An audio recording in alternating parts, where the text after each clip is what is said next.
Are joined alongside J-Dog. Mike, it's good to see you. Love is in the air. Big Oh. love season, wedding season. We had mutual friend this weekend. We Yeah. had Taylor Swift in Everything. the box at the Chiefs game with Kelsey. We have It me was and all- Mike McDaniel, my new lover. There's a lot to cover on this A show. lot of stuff. Do we want to recap it all? Our mutual friend, he got married over the weekend. It was a long weekend of festivities. Everybody made it out. We got drunk. I really showed my age, I feel like, towards like the last night, the wedding night. I showed up, I'm like, I should be in bed. I felt Saturday miserable. was tough. We went hard on Friday, and they don't tell you this growing up, but when you're mid-30s, it's harder to bounce back. But we bounced back for special occasions. Sure. This was one of them, and Saturday was great down by the Pacific Ocean. Great It was very venue nice. for a wedding. If anyone out there wants to get wedding, I recommend Pacific Ocean views. It's great. Yeah, it was really nice. I enjoyed it. It was fun. And now we're here. It's Just a shout out, by the way. A lot of our listeners dropped by. Shout out to a guy who made a great speech from Colorado. Thanks for speaking. Thanks for downloading all the time. Shout out to a friend from Texas. He came pretty far. Yeah. Well, one of our friends from Texas was here. He's a UFO conspiracy friend, so we're excited to talk to him as things develop in the year ahead. I did mention we're gonna do a trip later this year. I mentioned it to him. I'll mention it to you off air later, and we're gonna do a special trip. It's gonna be a UFO hunting trip. That's perfect for that, friend. Great. Yeah, we're gonna all fly to Austin, and we will all get in an RV, and we will cross the country and see UFO sightings and ghost tours. That's what I want to do. It's for something that's coming up for me, and it's my trip I want to plan. Oh, really? Oh, Yes. okay. Yeah, I love it. Doing. Yeah. I mean, it seems like we have the people ready to go. Yeah. You don't have to sell us on that No, trip. I know. So I want to like mix in some ghost tours and some UFO stuff. And the world didn't end on September 23rd. The world was supposed to end. There's all these conspiracies. It didn't happen. So, but we got to talk more conspiracies. We're on a thread that we constantly talk conspiracies all the time. Speaking of conspiracies, not everyone is convinced that Travis Kelce and Taylor Swift are dating. Some people think that she's just out there, just promoting her movie, just like going back and forth, elevating him, elevating herself. What do you think? Is it real? This was probably one of the greatest moments in all of pop culture and sports ever that happened. Everybody's into it. The announcers are making puns. Everybody's doing it. Honestly, I think these two are going to get married. I think it is married. She's a serial dater. Jeremy. She writes about breakups. She dates so she can break up. That's what she does. Taylor Swift is going to get married. Travis Kelce was wearing, so there's big deep dives on my TikTok feed. He was wearing a branded like clothing line called 1989. Her album's coming out. 1989 is being re-released. Yeah. All this stuff. I'm in for it. I love it. I sent it to Aaron. Aaron was pumped. She already knew who Travis Kelce was. So it's like, it's a great mesh of worlds. Listen, it won't be good if they break up because I feel like all the Swifties will hate Travis Kelce. But I think for right now. But right now they're buying the Travis Kelce gear. Travis Kelce gear today up Same. 400% at the NFL shop with Fanatics. We know the Swifties are coming out to learn football. Apparently they're watching football PSAs. I saw one post explaining what a down is in football. And down is not like a drop. It's actually something different. So they're learning football. They're going to start watching Chiefs games. It's a great intersection of one of the best athletes. He's not a quarterback. No. But for all the non-quarterbacks, he might be like the most famous, best non-quarterback out there, right? I mean, we could say he might be today the most popular NFL player out there right now. He has a great podcast with his brother. He's really popping off over there. He's doing all these like celeb things everywhere. He's a big celeb now, and he's on the field playing. Don't forget that dating show he used to have, Catching Kelsey. That was a long time ago, but yeah, I remember that. I remember that show. Taylor caught Kelsey. It was great, like in the booth. It's like you're right about like I don't believe the conspiracy either. It's real because she was there in person with his mom. Like his mom is not playing into all this, and that's not first date, second date type stuff. Like it seems like they've been together for a little bit. If you're with mom in the suite, you're really accelerating. Did you see the car they drove off in after the game? Yeah, it's like an old car, right? Yeah, it was like a convertible. It's like out of a movie. It felt like a very press thing, but also I don't know what car he usually drives home. So part of me was like, oh, this might just be like what he does. But then supposedly they went out, they rented out a whole restaurant and partied and celebrated. I don't know. Who knows if it's real, but I'm loving it. I love Taylor Swift. I think she's great, and I love Travis Kelce. What could be better? It's just great. Who could write the script of the NFL better than this? Even this weekend, the games were wild. They were wild. I loved it too. I love T Swift. I love Travis Kelsey. I made a lot of money on Kelsey in the past, betting on anytime touchdowns, betting on Love going it. over 100 yards, winning Super Bowls. I've had him in fantasy for a long time. And T Swift, I sang karaoke one time in my life, and it was T Swift drunk with my mom. And There so you go. I respect the both of them so much. We have to get ahead of this. I think they're going to break up, and she's going to write a song about the Chiefs and Kansas City being a terrible city and like tight end puns. And she's going to like have a field day with her new album's going to be all about this breakup. It's setting us up for failure because that's what Taylor Swift has done throughout her career with relationships. It's clear and one's never stuck. There might be something going on there, but you're saying Kelsey and her are going to get married. So we're kind of on two sides of it. 100%. Yeah, 100%. So we'll see what happens. One more thing on this. Yeah. What does the Mahomes suite think when they look over at T Swift? Because we know Jackson probably not making TikToks with Taylor looking over, probably a little embarrassed of that. We know Brittany Mahomes a little bit territorial on certain things. She sees Taylor Swift in the box next to her. I wonder how all that played out yesterday. I think totally. I mean, Mahomes shut them down last year, right? Like, finally they were shut down. Jackson's not doing anything. Brittany's not doing anything. I mean, she's got 2 kids to watch now. She's been shut down. They've locked it out. Let Mahomes shine. He is the star. They are not stars. They want to be stars, but they're not stars. So we didn't see them yesterday, right? I don't think we saw them one time. Are they? I don't think they were in that watching? same suite. There was like super security outside her, her little club seat area. Yeah. It was wild. So I don't know. We'll see what happens. Cool. Maybe she'll be in New York because she lives in New York. They play in New York this week. Who knows? She might be there again. It might be a lot. How does someone of her stature spend any time in Kansas City? Like, that can't be a good time for her, right? But didn't she come from like a small town too? So I feel like maybe in a way it's like, taking her back to her hometown, like a small town. We're going out to dinner. There's only like 100,000 people in the town. Whatever. I feel like it'd be great. I'm pro. They're getting married. So we'll see what happens. I'm excited. We'll see. I think it's the greatest thing to happen to pop culture and sports in a very, very long time. Which is really what our show is all about. That's how we were rooted in sports and pop culture and scandals. And this is all of those things. Before we talk about your Miami Dolphins, I just want everybody to know and keep going that I do not believe in Russell Wilson. I have not believed in Russell Wilson. And I do not know why people believe in Russell Wilson. It's over, right? It's officially over for Russell Wilson. No one knows it as well as you. You were close to the sun there in Seattle. You were on the ground, boots on the ground, watching Russell fall apart. Yeah. Russell was cooking until he wasn't, and they started burning things in the kitchen. And you sounded the alarm before anyone else. And you were early. You and Pete must have been on a Zoom call back before we were even doing Zoom calls in 2020. Like, yo, this guy's done, because Pete knew and you knew and no one else did. And the Broncos paid him so much. The Broncos are a complete dumpster fire. Russell Wilson did not allow 70 points, but he certainly didn't help them win the game at all. And now they're in bad shape, right? They're 0-3. Sean Payton is snapping at people. And we talked about it last week. You can go back and download last week's episode. Russell's not going to last very long. You said maybe there's a bye coming up. I said maybe the week after the bye. So we'll see. But it's an experiment going terribly wrong. But the Dolphins, Mike, the 70 points, the speed. We have to start to believe it, because listen, we have certain listeners of ours start placing Dolphins Super Bowl bets. Hold on, real quick. They should get Big Dick Energy winner of the week. I think they're Big Dick. They got the big. Is it Mike McDaniel or Tua? Like, which one's more responsible? It's hard to honestly say. I'm really loving Mike McDaniels. Yeah. I just love his vibe, his energy. He's having fun with it. I know. I think it's great. I mean, it is scary, but people are betting Super Bowl odds on him. After last week, I believe it. They look good, and somebody like pulled up a stat. Every player on their team is like the fastest track runner you could ever find anywhere. Like, everybody runs. Everything's like a 40-meter dash, like the fastest you could run it, and they're all on this field. It's insane. The 6 fastest bursts in the NFL this season have been from the Miami Dolphins. All 6 of the fastest recorded speeds. It's like Akane, the new running back, the rookie. He had a monster game in his first game in the NFL. Mostert. I was at a brunch yesterday where one of our mutual friends, the rich one, he's saying Mostert is not a good back. He's not good. He's washed up. He's 31 years old. I think he had 4 touchdowns yesterday. He had 41 fantasy points for me. I don't think he's washed at all. I think he's doing okay.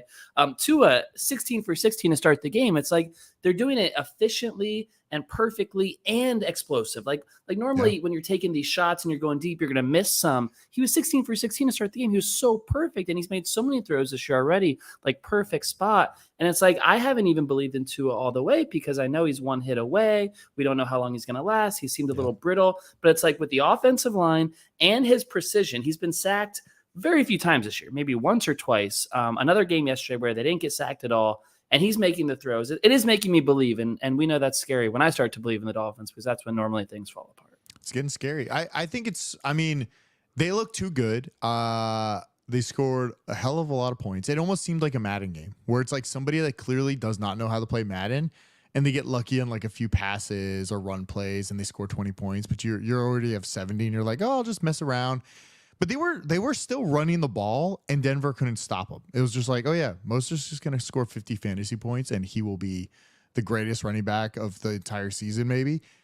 I don't know what's going on with Denver. And also, it is week 3, so if we overreact too soon, is it like, oh, are the Miami Dolphins that good? Because we saw this week, Dallas lose to Arizona, which was... You can be humbled real quick in this league. The Dolphins were 4-0 last year, but their offense wasn't quite this explosive. They were pretty explosive last year, and Tyreek was going off, and they were making plays. And there was a lot of this talk last year early in September. We saw it again yesterday, the Dolphins home field advantage in September. You see the Broncos sideline in the sun, the Dolphins in the shade. We always do this every September, and that's what gives me caution. Like, let's get to November when we're still rolling and see how we're looking and see if Tua is healthy. But for now, it's so exciting. The NFL can change quickly. The 70 points was insane. The 700 yards was insane. The idea that they scored 70 and they could have scored 73 to break the record of 72 ever. And McDaniel said, no, we're not out here to humiliate people. I love that he said that because he absolutely humiliated the Broncos. One, by winning 70-20, and two, by saying we're not out here to humiliate people after you just humiliated people. I love that whole thing. And it was some good karma. Like, sure, maybe you don't need the scoring record. Everyone knows you're amazing. And maybe that keeps things rolling for a little longer. So when do the Broncos actually like push the eject button on Russell? When does all this happen? Because it's getting bad there. It's getting bad in Chicago. It's like, when do you just give up? It's also getting bad with the Jets. Like, do you give up on these guys, or do you just keep going and be like, well, it's only week 3. We'll see where it goes. But then it's already week 7 and you're 0-7. What happens? Because it doesn't make sense for a lot. Like those 3 teams I just named right there. One of Denver probably has a decent backup. I do not think Nathan Peterman in Chicago is going to be a good backup, right? I feel like he's just been around for a while, right? Yeah, didn't something happen with Peterman the day that their D coordinator like had the FBI raid him, and Peterman was like, I didn't get raided, but I just got cut today. Just a coincidence, guys. Yeah, that's just like, I don't know, Zach Wilson with the Jets. It's everybody hates it, and these teams, it's just like you see the pain in them, and even with Minnesota, like Kirk Cousins just can't win a game to save his life because last year he won every game by 1 point, and this year he can't. I don't know. It just seems like, where do you go with these teams, and how do you're not going to fix it this season, but you can make trades. And I feel like the NBA is really good at making trades. The NFL, they're like weird about it. They don't make a lot of mid-season big boom trades, right? It's hard to learn a new playbook, a new system, a new coaching staff mid-season. And so it is pretty rare. Sometimes you'll see some like edge rushers or offensive linemen because like the playbook is the playbook and you just go do your job. For skill position and quarterback, it's tougher. You mentioned a lot of teams that are struggling. I think there's an easy 2-for-1. We can solve 2 things at once. All right, let's see. I think Kirk Cousins needs to be on the Jets before Sunday Night Football when it's Chiefs-Jets this week. I think that needs to happen as soon as possible. The Vikings are 0-3. There was a time yesterday when both Hawkinson and Jefferson looked like they suffered serious injuries. I know they both came back. That team looks done. They don't have a running back at all. Why don't they just say, hey, here's Kirk Cousins. We're going to tank for Caleb. We're going to go for it. Because now you see the Cardinals have a win. Certain teams have a win. Caleb Williams is available, guys. And maybe the teams that we thought, the Cardinals and the Rams, aren't as bad as we thought. And so maybe there's some other teams like the Vikings or the Jets or the Bears that have to say, hey, let's tank ourselves and make sure we get in position for a better quarterback. I think trading Cousins to the Jets for a 3rd-round pick, because the 2nd-round pick already went to Green Bay. Cousins isn't worth a first. I get it. Let's do a 3rd-round pick there and say, if the Jets somehow turn their season around and make the playoffs, we know it's because of Kirk Cousins. So that can be conditional trade. I need that to happen this Thursday because Sunday night is Chiefs, Jets, and we can't watch Zach Wilson, Mike, on Sunday Night Football in a standalone game without red zone. We just can't do that. But we want to watch Mahomes play the Jets defense. So we need something to happen there. What do you think? What do you think of that? I like that one. It just seems it seems like everybody's thinking that Kirk Cousins should go to the Jets, but I don't know if that's like the right move. It's almost like you have to trade away somebody where you're hopeful with the backup. I don't know what the backup situation is in Minnesota. It seems like in a way you would benefit the team a lot more if you got rid of Justin Fields and traded him away somewhere where it's like, we'll rehab him. He's a talented guy. We can make him into a better quarterback. He's athletic. Because they have I think they have a rookie there and Nathan Peterman. It seems like they could have somebody that might throw the ball a little better. I don't know what's going on in Minnesota. I don't know if Minnesota wants Zach Wilson. Right? He's been there. Kind of like, do we really want him? Is he that good? No one wants Zach Wilson. Literally, no one in the NFL wants him. I know. So it's does the XFL want him is the question. I don't know if he qualifies for the XFL. Yeah. I don't know if he's good enough. But I don't know how you make these trades mid-season when it's like these two. It's almost like you just have to bench them, see what happens, and go forward. But it's really hard because Arizona, I take everything back from whatever I said about Josh Jobs. What'd you say about him? What'd you call him? I call him a cancer patient. And then today, I felt bad. I saw videos of him. I didn't know he had alopecia. It turns out he has alopecia. I saw that this weekend too, and it made me feel bad about what you said about him. Honestly, he can ball out. He's really good. He beat the Dallas Cowboys. I was so impressed. I'm like, they're really going for it. It's like, what defense does Dallas have? Like Josh Jobs and James Conner all of a sudden are like superstars. Like, I don't know what was going on there. What's his name? Does not need to come back. Murray does not need to come back. Well, you saw it coming. We'll talk about picks at some point. You had the Cardinals, all of America's on the Cowboys. That line shooting up. It was like 12 and going higher. It went all the way to 13, and you identified that and you nailed it. That was your bet of the day. We'll get to that. These teams that are broken, I think the Vikings need to tank and get rid of Cousins, whether it's the Jets or someone else, and they need to go Owen as many as they can to try to get a quarterback in there because Cousins is going to be a free agent. Anyway, the Jets cannot start Zach Wilson again, even if they can't trade for Kirk Cousins. I don't know who the backup is. If he's anonymous, that's okay. Zach Wilson has proven his confidence is shot. We knew he physically couldn't do it. Now we know he mentally can't do it. We didn't know that before, and it's just gotten so bad. People like Mike Greenberg and people like Joe Namath, the biggest Jets people out there, are saying this guy can't start again, and it's going to be so bad for them if he actually starts on NBC on Sunday night against Patrick Mahomes. That would it's hard for him. Mentally, it's hard for him when all these people are coming out saying like, you should not be the quarterback. You need to get out of there right now. And that's tough. That's really tough. The Bears, you mentioned Justin Fields. I think the problem there is the GM who drafted him, who has not surrounded him with any talent, who gave up a first-round pick, number 32 overall, for Chase Claypool, who gave up so much, or got DJ Moore back in that trade. So they do have 2 first-round picks next year, which is interesting. If they want to move off of Fields, they easily can. And they're in the Caleb Williams situation. They should fire their head coach. One of the things I saw last week, Mike, $100,000 of equipment was stolen from Soldier Field from the Bears. Shit was going on. There was a weird week there, but their offensive playbook wasn't stolen, Ryan Clark said, and it should have been. It would have helped them if they actually took the offensive play calling, but they didn't. And then the Cardinals, like I said, they're no longer tanking. We all put the Cardinals at number 1 overall. They won a huge game, and now you're looking around. It's like those other teams you mentioned are the ones that actually could tank, including the Broncos. They're all 0-3. They could easily be 2-15 when this is. I don't think Broncos tank just because of the big deal with Sean Payton. It's like he's got to turn it around. But it might be like unintentionally tank, right? Like they might try to win and not win. Like that's possible too. Yeah, they're definitely trying, but I also think it's like he's got to turn it around, like end the season at like 500, just so it can be like, yeah, we saved the season, we came back and tried to win this thing. But yeah, I don't know. The teams are weird, and it's a hard. And we're making picks every week in the Super Contest, and you can see it's a lot harder than you thought it was. Sometimes it's easy, sometimes it's hard. It's easy for me to sit back on this show and just not make picks and just say how easy it is spewing my bullshit. But when it actually comes time to picking 5 games a week and really kind of going over it and second guessing myself, and I'm changing picks on Saturday night, I'm changing picks on Sunday morning, and then they don't hit. And it's like, you're such an idiot. But then the ones I was going to have also didn't hit. And then it's like, wow, you're really bad. You would have missed 8 picks if they let you pick 8. And it's like, it's tough out there making picks. Really I respect what you guys do in a different way. You had a good week at 4-1, but I'm still here. Nothing's over. Nothing's written. We did not go 4-1. We are only what are we 2-2 right now? I thought you guys were 4-1 this week. No, 2-2 going into the last game of the night. I think we are on Tampa. You're on Tampa in this one. This one we have another Monday night doubleheader here. Well, let's talk about this week. I don't know if you have any games you've kind of eyed. I always like looking at them on Monday, kind of seeing like fresh perspective. What's my initial gut reaction to a lot of games? Maybe a little overreaction on some games too. But I like jumping in and kind of going for it. And I felt like there was like a few clear games where I felt confident this week to maybe lean a little. So I have 3 games if you want to jump into them real quick. Could one of them be the Dolphins-Bills game by chance? It's not, but we can talk about it if you want, if that's one of your picks this week.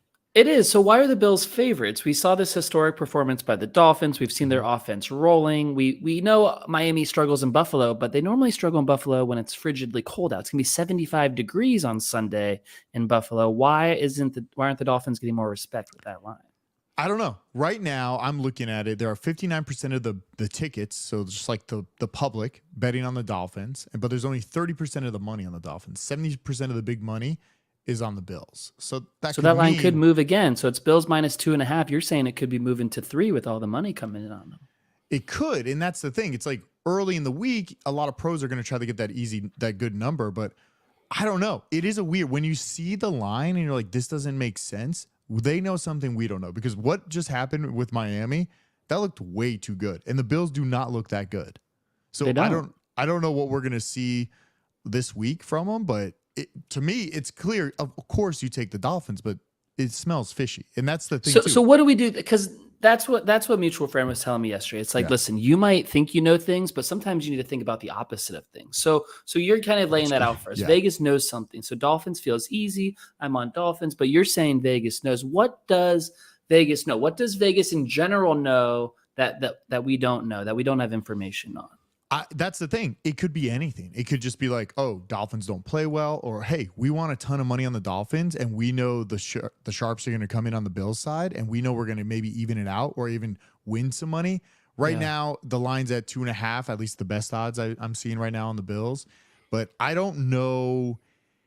It's just a weird game, and you could say that for any game. Like one of the games I like this week, I'm on Denver -3 against the Bears. It's the shit bowl. It is the shit bowl, but it's going to be like, that's the game I'm going to bet on. But everybody else is going to bet on the Broncos too. So like part of me is like, that's dumb. Like everybody else is going to think the same way I think. So that's why I like to get it in early and kind of dissect it. Like, okay, but also don't overthink it. Like I should have taken Kansas City. Like that should have been an easy one, but you can't look back and be like, oh yeah, like Kansas City was going to blow them out. You never know what team. But how could you have taken Kansas City and Arizona, 2 13-point lines? You're going to go on favorite on one, underdog. It's like different theories, different things. It's like, I know that's why it's hard to do that, and you made the right call. Away. Yeah, that's why I stay away on some of them. But also, I faded my own team. I picked Carolina instead of Seattle just because I thought the defense would be kind of tight, and I thought it would end close. It almost ended close, but Andy Dalton was actually. Oh, you were on Carolina? I was on Carolina. I thought you were on Seattle. That's weird. No, well, I'm on my personal picks, team picks in Seattle. I gotcha.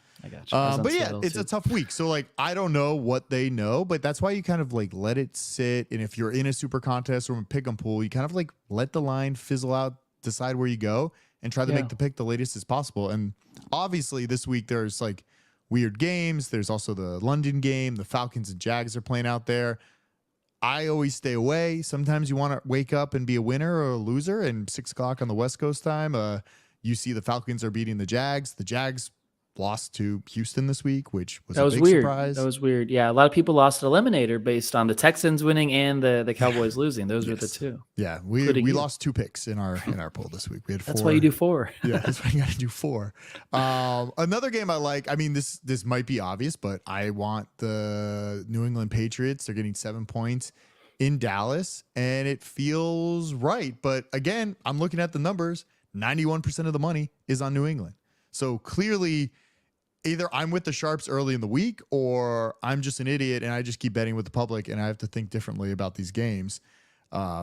I think Dallas bounces back in that game. I know they were exposed in Arizona. I think they had a tough week with Diggs going down in practice. Clearly, that had a bigger effect on their defense than we thought. Now they have a week to retool.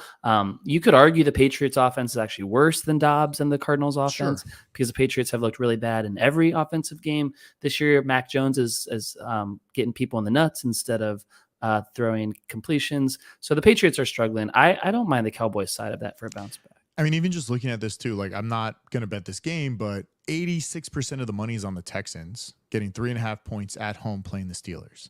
That doesn't make sense. Like part of me wants to take the Steelers, but Well, the Steelers Steelers had a rough morning, didn't they? yeah. Steelers are not. I don't know. They're I mean, like they won. No, they won, but they had to make an emergency landing in Kansas oh, I City didn't know that. overnight. So it's already they're Oh. going from Vegas to Pittsburgh on a red eye, but then they had to land in Kansas City. Oh my They were God. there for like 3 hours until a plane from Atlanta came to get them. Like when I was living my life this morning, they were still not back to Pittsburgh Oh after my that God. game last night. So I don't know. It's really tough. I mean, the thing is, sometimes it's like the more information you have, the harder it is to pick. And I think some of the guys in our super contest, which we should also maybe I'll tweet out an update of like the standings of everybody to see. I was doing some numbers. People right now, like the top two, like there's 6 people tied for second. They're hitting over 78% on their picks. That's tied for second. The top guy is picking 90% out of his picks. And it's insane. That's crazy. So I don't It's really good. know. People are doing good, or is the public doing good so far? Do we know that stat? I don't know that stat. So I want to look into it. I know, like you saw last week, things are going to be adjusting. So I think that's why if you stick to kind of like how you pick, eventually it'll kind of shake out to an average of where you're picking. But it's hard to keep changing your systems every week. And that's what I'm trying. It's like you're trying to trick them. And you can buy picks, you can do all these things, but no one knows shit. Like our friend, in Austin told us, like on the thread, it's like no one knows anything. No one knows anything at all. Especially All him. experts could see this or whatever. Like no one knows. So I think it's really tough. So I have no insight because I don't know either because I'm not shooting at 78% picks. Week 3 was tough for both of us and a lot of people. It seems like week 2 was very successful, and that was based on the one data point. And I was telling you that last week on the show. Now we have 2, maybe 3 starts to give a little bit of a majority. A lot of teams are 1-2 or 2-1, so you start to see who they really are. But you're right, Broncos, Bears, 0-3, 0-3. It's like how do you even? Yeah, and then the only other game I liked right now is Seahawks getting 1.5 on the road in New York. But I don't, again, kind of looks too easy. Like, oh yeah, Seahawks, they have good defense. New York has a bad offensive line, and Danny Dimes isn't that good. What do you think?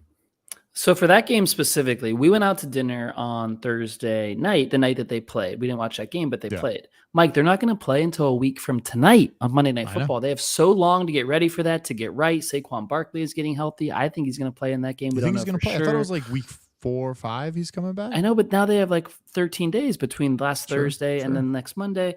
So I think he bounces back there. I think the Giants are okay with a long time to prepare. Seattle, meanwhile, has to fly over to New York, which we know takes a lot of energy out of it. So we'll see about that one. I do also think Geno Smith right now is playing a lot better than Danny Dimes. And they look Correct. good. Their defense is pretty good. They can also hang with the Lions. Seahawks hung with the Lions out there and played pretty well. And I want to see who the Rams are based on the Seahawks, because I came into the season saying Seahawks are gonna compete for the playoffs again. Geno's legit, both sides of the ball, and the Rams kind of embarrassed them week 1. It wasn't a super close game. Tonight against the Bengals, I think Burrow plays at this point, and I think we're gonna see who the Rams actually are against Burrow, and if they can win that game, then maybe I respect the Seahawks more because the Rams are tough.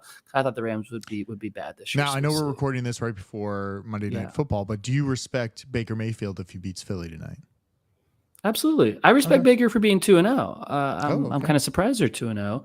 And I saw an interview with him. He seems much more mature. Like he grew up overnight. I don't know when this happened. Well, he's out of the maybe he's been humbled for a few years. He was like, I know. We forgot about him. But now Cleveland. he's back. The one more game next week that I like looking at the early lines was Ravens-Browns. So now we see Deshaun Watson play good for literally the first time in his Browns career. And now they're a favorite against Lamar Jackson. I'm not ready to say the Ravens are not a good team. I know that's a weird loss to the Colts. Yeah. I was on the Ravens. I thought they cover with Gardner Minshew out there. But hey, sometimes like the Panthers, Dalton's probably better than Bryce Young. Minshew, he's right up there with Richardson. The Colts played well. Minshew's a good quarterback. Minshew's a top 32 quarterback in this league, and sometimes you forget that. So I think the Ravens probably win the game money line against the Browns. I don't think the Browns should be a favorite, even though it's in Cleveland. Well, they're at home, so it's kind of like, it makes sense, like getting 2.5, maybe the half-point favorite. But, yeah, you also have to don't forget, like, that's what a lot of the home teams do, right? You get a 2-point because you're at home, which sometimes the 2-point line does not make sense. You say 2. Growing up, we always called it 3. Do you think that's changed more recently? It's gone down to 2 for home team? On our model, we give it a 1.5.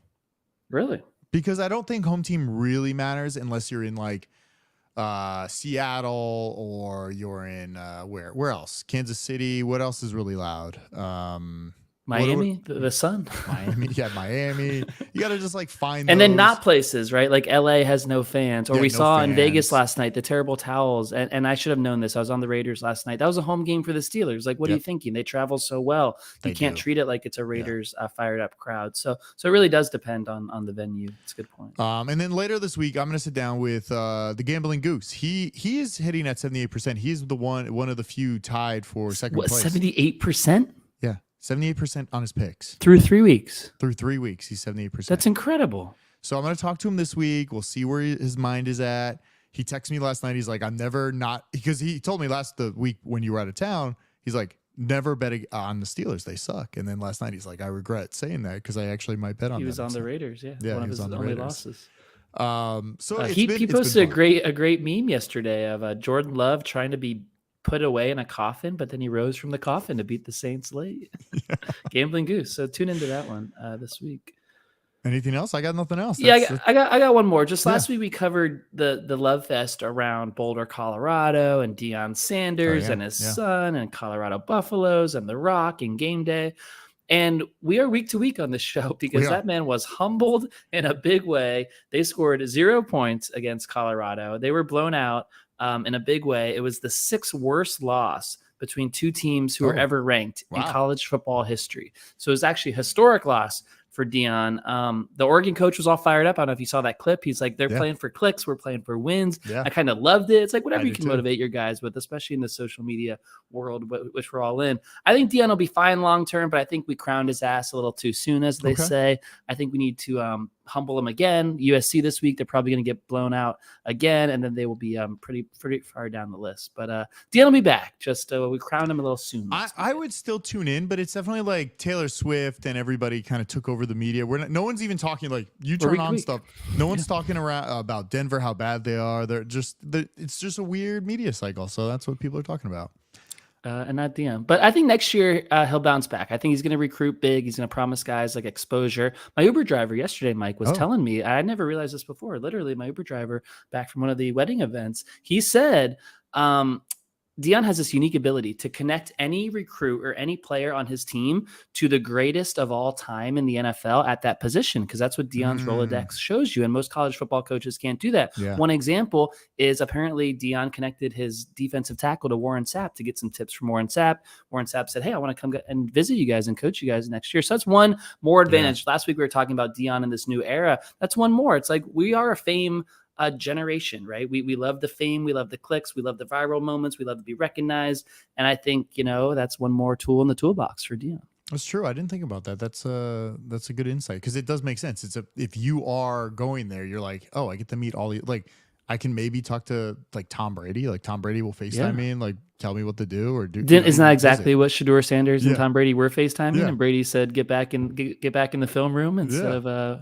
adding your car, stuff like that. Yeah. So I think it's good. So I don't know. I'm not going to watch the games. I mean, I barely tuned in. I just USC. It's a home game for us in LA. Are you going to go? It's in Colorado, but I mean USC. Okay. It's actually at 9 a.m. on Saturday morning, early morning. That's early game. Check out thesportshangover.com. We have swag up there, tons of stuff. Got to check it out. Winter's coming up. By the way, I know it's fall right now, but I busted out the holiday edition Sports Hangover, which I love that one with the wreath. It's never too soon to get the swag. This is my go-to sweater during the holidays right here. Love that. It's a great swag. I mean, October is coming, which means holidays are coming. That's going to be perfect. That's very festive. Festive. So that's I know great. festive. I love good festive really stuff. Great. I know people are listening to us on Tuesday and Wednesday. Great Monday Night Football games last night, Mike. Really enjoyed them, especially that big play in that one game. That catch, that was an amazing catch. Well, why don't you predict? Let's throw out. Who do you think's going to score? I love a good first score. I might even gamble on it right now. This is how we expose ourselves. They listen to us after these games. I'm gonna throw it out there. First score in the Bucks-Philly game. Let's just say the Bucks get the ball first. They score on their drive. Who do you think scores the first one? I'm gonna look right now. Oh, it's already started. I love that you're saying this. It's 3 minutes left in the first quarter. There has been no score. The game started. There has been no score. Oh, there's no score yet. You're right about that. I feel like we recorded last week at the exact same time on Monday when there's also no score in the game that was going on. What time? Why is it 4:00? It's starting. Because there's 2 games tonight. There's a 4 and a 5. Why don't they just do 4 and like 7 so you can watch to space them out? But well, that would be 10 on the East Coast. That's too late for them.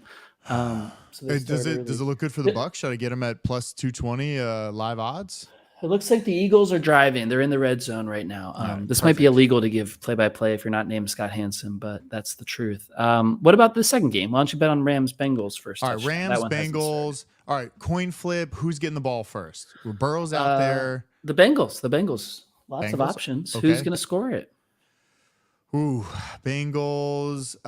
Has Joe Mixon scored any running touchdowns this I feel like he has, but it's a great bet to score the first one. That's what I was thinking. They're going to be conservative with Joe early. They don't want to hurt his calf early, so they'll run the ball. Yeah. All right. I'll jump on a little Mixon, or who else is that? Is I don't know. All right, I'm gonna look at it after this. I gotta dig in and see. People are either laughing at us or saying pick Mixon because it already happened. So we'll see what you actually do. Burrow's playing tonight. He played basically. This game is in the past tense. He played. It was a great game. It was a rematch of that Super Bowl from 2 years ago when Bengals were driving down the field late and they couldn't get it done. And the Rams won with McVay and Stafford. All right, good show. Check out thesportshangover.com. Talk to you next week.